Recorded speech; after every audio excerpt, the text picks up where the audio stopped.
यह कहानी है एक बुद्धिमान खरगोश की।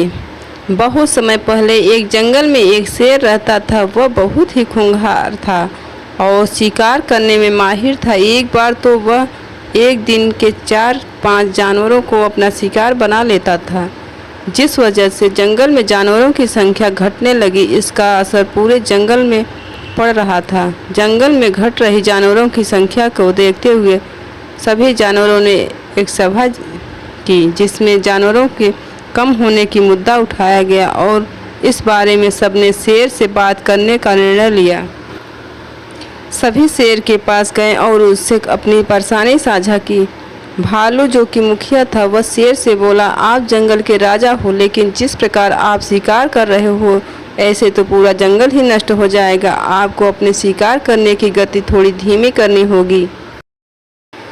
तब शेर बोला, मैं आप सभी की बातों से सहमत हूँ, लेकिन आप यदि चाहते हो कि मैं शिकार न करूँ तो आप लोगों को ही मेरे लिए शिकार का इंतजाम करना होगा। सबकी सहमति से रोज़ एक जानवर को शेर की गुफा में भेजने का निर्णय लिया गया।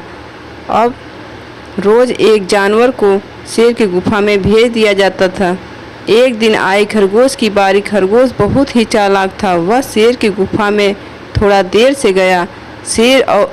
शेर गुस्से और भूख से बौखलाया हुआ था। शेर ने खरगोश से पूछा, इतने देर से क्यों आए? जानते नहीं हो कि कौन हूँ मैं? तब खरगोश ने कहा, महाराज, मैं तो समय से आ गया था, लेकिन मुझे रास्ते में एक दूसरा शेर मिल गया और वह खुद को जंगल का राजा बता रहा था। तब मैंने उसे डांट लगाई और उसकी खबर देने आपके पास आ गया। शेर को दूसरे शेर की बात सुनकर बहुत गुस्सा आया। वह खरगोश को लेकर उसके पास जाने लगा। खरगोश उसे एक कुएं के पास ले गया और उससे कहा कि वह शेर कुएं के अंदर रहता है। जब शेर ने कुएं के अंदर देखा तो उसे उसकी परछाई नजर आई और अपनी परछाई को दूसरा शेर समझकर वह उसे मारने के लिए कुएं में कूद गया, जिससे कि उसकी मृत्यु हो गई और वह मर गया।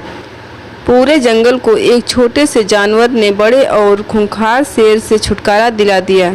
शिक्षा कठिन समय में बुद्धि का प्रयोग और उचित तकरीबें बहुत लाभदायक होती हैं।